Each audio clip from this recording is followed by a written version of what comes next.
What's up, YouTube? This is Big Mike. Um, I'm pretty sure most of you are now aware of the fact that today we lost a true giant in the world of hip hop. Albert Johnson, better known as Prodigy of Mobb Deep, one of the greatest lyricists and rappers of his generation. Today, that voice was silenced at the age of 42. The cause of death has not yet been determined, but it is pretty much a foregone conclusion that his demise is related to his lifelong battle with sickle cell anemia, which is the same disease that afflicts R&B artist slash rapper T-Boz of TLC.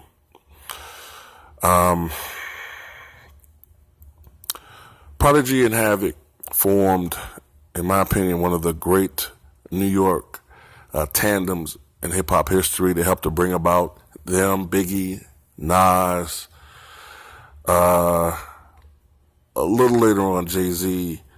They helped to bring about the renaissance of New York and bring back New York as one of the dominant, because, of course, hip-hop pretty much emerged from New York, and West Coast kind of took over hip-hop or rap or whatever in the early to mid 90s. But Nas, Biggie, and Mobb Deep, and like I said later on Jay-Z, helped to bring about a renaissance, in my opinion, with New York, as reestablishing New York pretty much as one of the more dominant and substantial sounds in hip hop. I can't say that I was a huge Mobb Deep fan, but one of my all-time favorite songs is Shook Ones Part 2. I mean, that's just one of the great songs of all time, man. And it just sucks getting old, man, because a lot of people that you grew up listening to are going to start passing from the scene, you know what I'm saying? Especially your childhood, people who you listened to or admired in your childhood. His death still was premature, but he'd been battling the disease for quite a long time. I read that Mobb Deep had just completed a concert when he fell ill and was hospitalized for his disease, and I guess it took a turn for the worse, and he passed away today. And another thing when I think about Prodigy, man, I think about, unfortunately, some of the beefs that he was involved with in the mid to late 1990s. Fortunately, for the most part, most of these beefs stayed on wax. I did read that he got into a physical altercation with a couple of rappers, in particular Keith Murray. But the list is very long when it comes to Prodigy. Prodigy was not a person to back down from people. Like I said, aforementioned beefs with Keith Murray, probably most famous with Tupac, going back and forth with him. Jay-Z.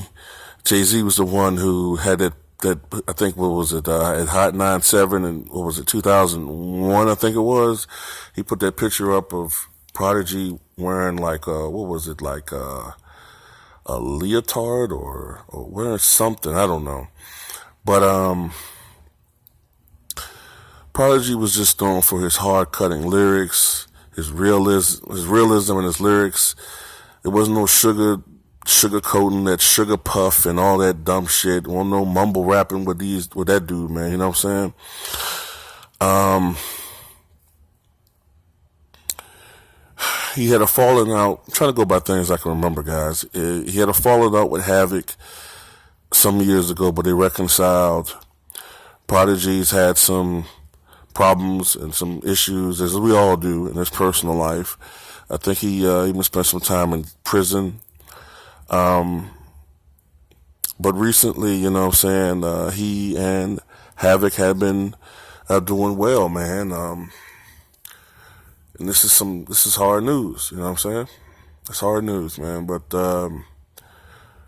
he'll always be remembered. The body of work is there, speaks for itself. And I guess whenever you guys have some time, man, just play some old Mobb Deep stuff, man, some of the new stuff. Although I kind of like the older stuff myself. And if you're really young and you're not familiar with these guys, man, take advantage of the nostalgia that you're going to hear now and familiarize yourself with some of these legends, man. And, you know, it's you know, just familiarize yourself with some of these guys, man, because they're not going to be here for long, or forever, I should say. But rest in peace, Prodigy.